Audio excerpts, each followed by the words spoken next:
మీ ఊరి నుంచి మీరు రిపోర్టర్ కాదలుచుకున్నారా? మీరు ఇదివరకు స్ట్రింగర్ గా పనిచేసినా, కెమెరామెన్ గా వర్క్ చేస్తున్నా పర్లేదు. ఫ్రీలాన్సర్ గా పనిచేసే ఛాన్స్. రాజకీయాల నుంచి సినిమాల దాకా, లైఫ్ స్టైల్ నుంచి పర్యాటకం వరకు ఎక్కడి నుంచైనా ఏ వార్త అయినా సరే కవర్ చేయవచ్చు. వార్త కొట్టు, క్యాష్ పట్టు. ఆసక్తి గలవారు 9032555277 కి కాల్ లేదా వాట్సాప్ చేయండి.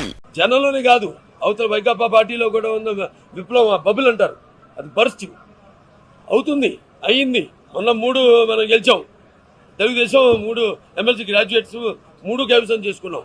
తర్వాత ఎమ్మెల్యేలు కోటాలో కూడా ఎమ్మెల్సీని, అంటే వాళ్ళ ఎమ్మెల్యేలే 4 క్రాస్ ఓటింగ్ చేయడం జరిగింది. వాళ్ళల్లో అసంతృప్తి ఉంది వాళ్ళల్లో కూడా. కానీ ఈ ఎన్నికలతో వాళ్ళు కూడా ఏ ఛాయల్లో అయితే, ఏ నీడల్లో అయితే ఉన్నారు వాళ్ళు, ఆ భయం పోయి వాళ్ళు కూడా స్వచ్ఛందంగా వస్తాం, బయటికి వచ్చి పార్టీలో మేము ప్రజాసేవ చేస్తాం.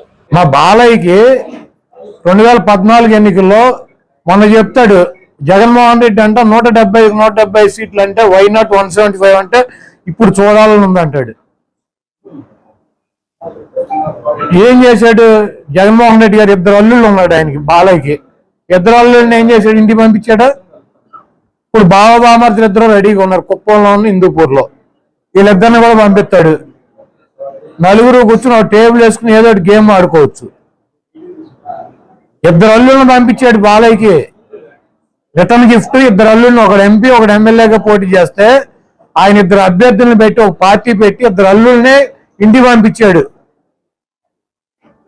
వీరదేవకం దిద్ది ఎంపీకి ఎమ్మెల్యే గెలిచామని చెప్పి అల్లుళ్ళకి తొడగొట్టి పంపిస్తే జగన్మోహన్ రెడ్డి గారు ఏం చేశాడు? తొడ పగల కొట్టి అల్లుళ్ళు 2 ఇంటికి పంపించాడు. మళ్ళీ సిగ్గు లేకుండా 175కి వై నాట్ 175 అంటే జగన్మోహన్ రెడ్డి చూడాలంటాడు. ఏం చూస్తాడు కదా. 2024లో అల్లుళ్లతో పాటు బావబామర్దులను కూడా ఇంటికి పంపిస్తాడు. కుప్పం నుంచి, హిందూపూర్ నుంచి. నువ్వు రెడీగా ఉండు, 1 సంవత్సరం నీకు చూపిస్తాడు. హాయ్ ఫ్రెండ్స్, మా టుడే టుమారో యూట్యూబ్ ఛానల్ చూస్తున్నందుకు చాలా థ్యాంక్స్.